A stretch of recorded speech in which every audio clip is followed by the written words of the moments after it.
اہل بیت کریم ہے، قرآن حکیم ہے، اہل بیت حکمت والے ہیں، قرآن مجید ہے، اہل بیت مجید ہیں. میں کہتا ہوں نہیں، سنو، قرآن لا ریب ہے، آل محمد بے عیب ہے. اگر یہاں اعلان ہو رہا ہے ذالک الکتاب لا ریب فیہ ھدی للمتقین، وہ کتاب جس میں کوئی شک کی گنجائش، لا ریب، کوئی شک نہیں، کوئی شبہ نہیں، کوئی ڈاؤٹ نہیں. تو یہاں قرآن اہل بیت کے لیے بھی اعلان کر رہا ہے انما یرید اللہ لیذھب عنکم الرجس اہل البیت ویطہرکم تطہیرا، کہ اللہ ہی کا یہ ارادہ ہے کہ اہل بیت تم سے ہر رجس و ناپاکی کو دور کر کے تمہیں ہمیشہ ہمیشہ کے لیے خوب خوب پاک کر دے جیسا کہ پاک ہونے کا حق ہے. معلوم یہ ہوا، پتہ یہ چلا، قرآن لا ریب ہے، اہل بیت بے عیب ہیں.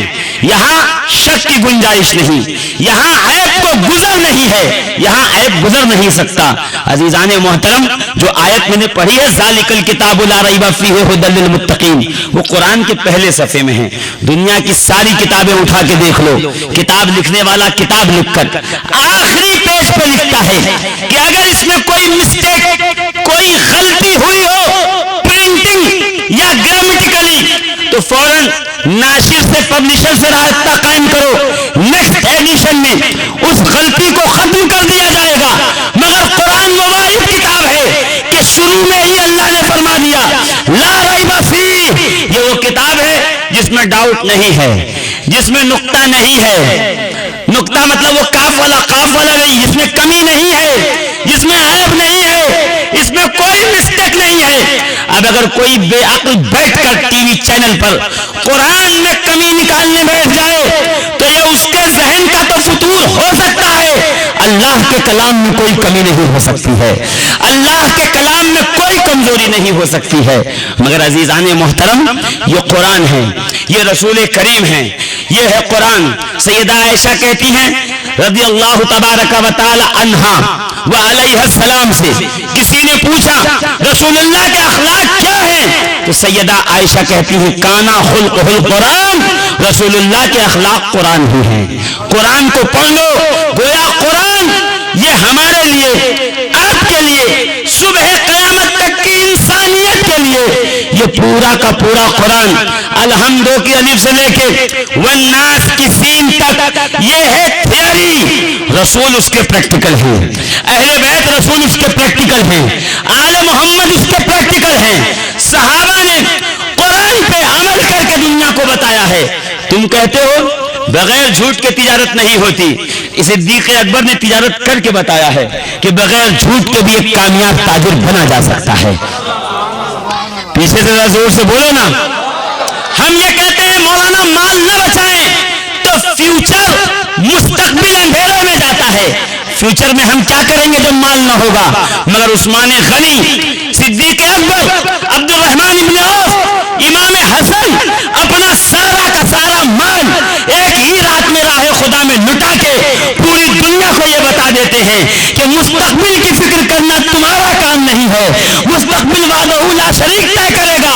ہمارا کام یہ ہے کہ ہم اپنا مال راہ خدا میں اس کی رضا کے لیے سارا کا سارا دے دیں. عزیزان ملت اسلامیہ، قرآن اگر تھیوری بتا رہا ہے تو اہل بیت رسول اس پر پریکٹیکلی عمل کر کے دنیا کو بتا رہے ہیں کہ قرآن یہ ہے. کسی زمانے میں کوئی قوم اس قرآن کی عظمت پر، اس کی تعلیمات پر، اس کی حقانیت پر، اس کی سچائی پر ایک نقطہ بھی نہیں رکھ سکتا، ایک کمی بھی نہیں نکال سکتا. کیوں؟ اس لیے یہ مخلوق کا نہیں، خالق کا قرآن ہے. یہ خالق کا کلام ہے، یہ بنانے والے کا کلام ہے، یہ اس کا کلام ہے جس نے مخلوق بنایا ہے. اور بنانے والا جانتا ہے کہ اس نے جس کو بنایا ہے کیسا بنایا ہے، اس نے جس کو بنایا ہے اس کی آخر ریکوائرمنٹ کیا ہے، اس کی ضروریات کیا ہے.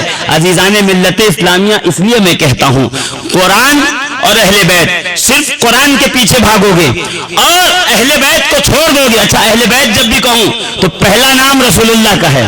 فرمایا نحن اہل بیت، ہم اہل بیت، یعنی کون؟ رسول، علی، فاطمہ، حسن،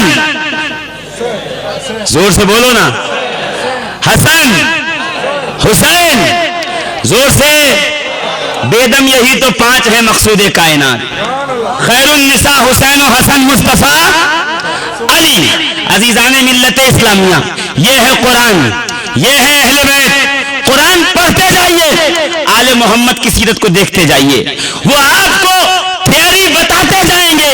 اہل بیت رسول آپ کو قرآن پہ عمل کر کے بتائیں گے کہ قرآن پہ عمل کرنا کوئی مشکل نہیں ہے، شرط یہ ہے تمہارا عقیدہ مضبوط ہو، تم یقین کی اعلیٰ منزلوں پہ فائز ہو جاؤ، پھر دیکھو قرآن پہ عمل کرنا کتنا آسان ہے۔ قرآن پہ عمل کرنا، کھڑے ہو جائیں استقبال کے لیے۔ نعرہ تکبیر، بابا سے بلند نعرہ لگائیں، نعرہ تکبیر، نعرہ رسالت، نعرہ رسالت، نعرہ حیدری، نعرہ حیدری۔ علامہ عبید اللہ خان صاحب قبلہ اعظمی، خطیب الہند، خطیب الہند، علامہ عبید اللہ خان صاحب قبلہ اعظمی، نعرہ تکبیر، نعرہ رسالت۔ علماء اہل سنت، علماء اہل سنت،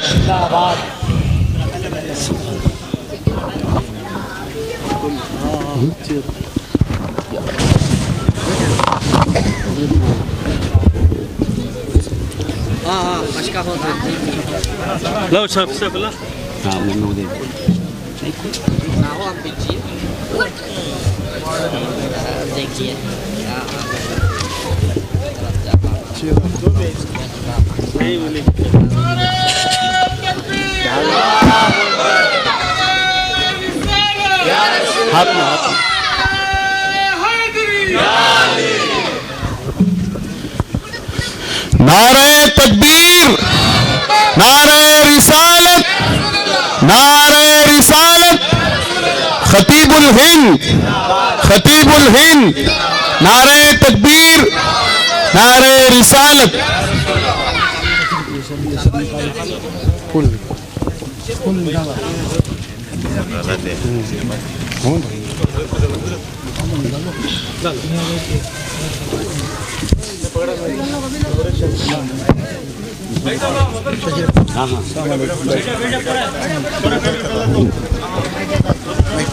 آپ تمامی حضرات تشریف رکھیں اور اب سارے لوگ جڑ جائیں، بیچ میں راستہ نہ چھوڑیں، پورے چیئر ایک ساتھ کر لیں آپ لوگ۔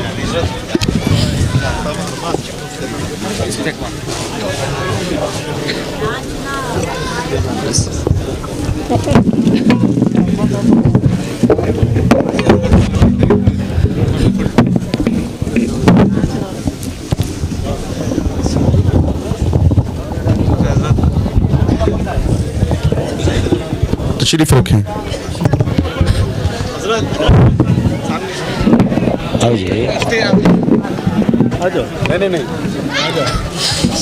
بس بس ہو گیا، رکھو رکھو۔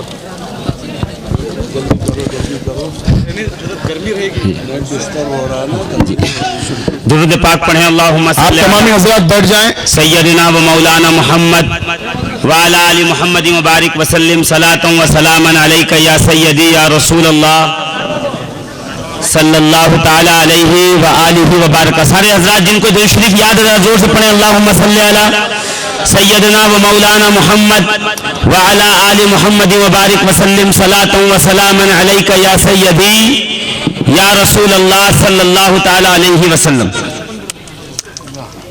عزیزان محترم، عرض یہ کر رہا تھا کہ انی تارکن فیکم الثقلین، چونکہ آج کے موضوع میں سے قرآن اور اہل بیت، تھوڑی دیر مجھ سے سن لیجئے، پھر انشاءاللہ العزیز آپ کے سامنے خطیب الہند مفکر اسلام حضرت علامہ عبید اللہ خان آدمی صاحب قبلہ تشریف فرما ہے، پھر آپ ہوں گے اور وہ ہوں گے۔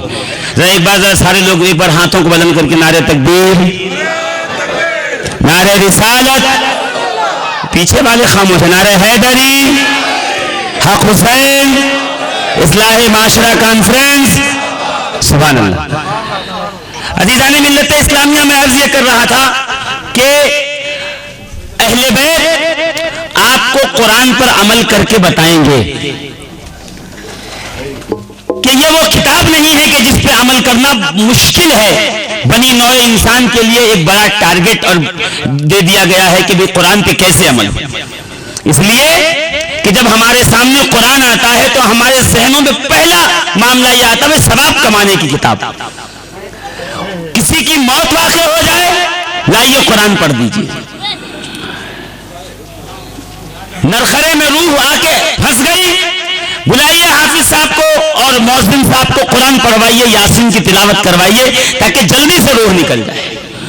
یعنی جو کتاب مردہ قوم کو زندہ کرنے کے لیے آئی تھی، ہم نے اس کتاب کا استعمال آسانی سے مرنے کے لیے کر دیا کہ بھئی جلدی اگر آسانی سے موت لانا ہو تو پھر اس کتاب کو پڑھیے. نو ڈاؤٹ، کوئی شک نہیں ہے کہ قرآن برکتوں والی کتاب ہے، عظمتوں والی کتاب ہے، خیر والی کتاب ہے. جہاں اس کی تلاوت ہوگی وہاں برکتوں کا نزول ہوگا، ثواب ملے گا. مگر عزیزان محترم، قرآن پڑھنے سے ثواب ملے گا یہ بات کی بات ہے. قرآن پڑھنے سے ہدایت ملے گی. قرآن ہدایت کے لیے آئی ہے. یہ قرآن کی پہلی آیت آپ کو پکار کے کہہ رہی ہے. کبھی ہم نے قرآن کو ہدایت کے لیے پڑھا؟ ایک دعویٰ تو ہم کر کے نکل جاتے ہیں آسانی سے کہ یہی قرآن ہے جس سے پوری دنیا ترقی کر رہی ہے، یہی قرآن ہے جس کے ذریعے پوری سائنس ترقی کر رہی ہے. کبھی یہ غور کرنے کی قرآن کو کبھی مسجد سے، مدرسے سے اور غلاف سے نکال کے لیبورٹری میں جا کے رکھا؟ کبھی قرآن کی آیت کو تجربہ گاہ میں لے کر گئے؟ جب ہمارا قرآن تجربہ گاہوں میں تھا، اس دور کو پورا مشرقی میڈیا، اس دور کو یہ جتنے بھی ویسٹرن کنٹریز کے لوگ ہیں اس کو ڈارک ایجز کے نام سے پکارتے ہیں. کبھی ان ڈارک ایجز میں جا کر اندلس کو دیکھیے، کبھی شام اور لیبیا کو دیکھیے، کبھی مدینہ اور مکہ کی طرف نگاہ کیجیے جسے یہ ڈارک ایجز کہتے ہیں. اس دور میں آپ دیکھو گے کہ امام جعفر صادق کی درسگاہ لگی ہے اور اس درسگاہ سے نکلنے والا کوئی ابو الہیثم اندلسی ہے، کوئی جابر ابن حیان ہے، کوئی عباس بن فرحان ہے. آپ دیکھو گے کہ پوری دنیا کو یہ جو ترقی کی راہیں ملی ہیں، یہ جو پوری دنیا میں جابر ابن حیان فادر آف کیمسٹری کے نام سے پکارا جا رہا ہے، یاد کیا جا رہا ہے، ذرا ابھی نگاہیں اٹھا کر کے دیکھو اور اپنے ماضی کو تلاشنے کی کوشش کرو. یہ وہ ہیں جو قرآن کریم کو اپنے سینے سے لگائے ہوئے امام جعفر صادق کی بارگاہ میں بیٹھے ہوئے. امام جعفر صادق نے صفا کے چبوترے پر، جہاں نانا کی درسگاہ لگتی تھی، جہاں احمد مختار صلی اللہ تعالی علیہ وآلہ وبارک وسلم اپنے صحابہ کو اخلاق کی، کردار کی تعلیم دے رہے تھے، جہاں پہ نبی کریم علیہ الصلوۃ والتسلیم چھوٹے بڑے، کالے گورے، اونچ نیچ کے بھید بھاؤ کو مٹا کر صفا کے چبوترے کو جگمگ کیے ہوئے تھے کہ وہ ویران پڑا ہوا تھا. ایک زمانے تک امام جعفر صادق نے اسے پھر سے کھولا، ری اوپن کیا، پھر سے وہاں پہ چمک دمک آئی، پھر وہ علاقہ آباد ہوا. اور اب کی بار جو آباد ہوا تو 22 لاکھ مربع میل جہاں سیدنا عمر نے اسلام کے خوشبو کو پہنچایا تھا، اس کی چمک کو پہنچایا تھا اور کلمے کی گونج کو پہنچایا تھا، وہاں سے جو سمٹ کر صفا کے چبوترے پہ پہنچے 4000 اسٹوڈنٹ، 400 موضوعات پہ بیک وقت گفتگو کرنے والا ون اینڈ اونلی کون؟ امام جعفر صادق. اور میں اسی چوک پہ غالباً بیان کیا تھا کہ ہم امام جعفر صادق کو 22 رجب کو یاد کر لیتے ہیں کہ آج کھیر پوری بنائیے اور چھپ چھپا کے کنڈے کھائیے اور ہاتھ دھو کر کے خاموشی سے گھر سے باہر نکل آئیے. مگر کبھی یہاں سے نکل کر اگر تم اغیار کی لائبریریوں میں جاؤ گے، ان کے ریسرچ پیپرز پڑھو گے، اگر ان کے مقالہ جات پڑھو گے، اگر تم یہودیوں کو پڑھو گے تو وہاں امام جعفر صادق کو دا سپر برین آف اسلام کے لقب سے یاد کیا جاتا ہے. ہمیں کیا پتا سپر برین آف اسلام کون ہے؟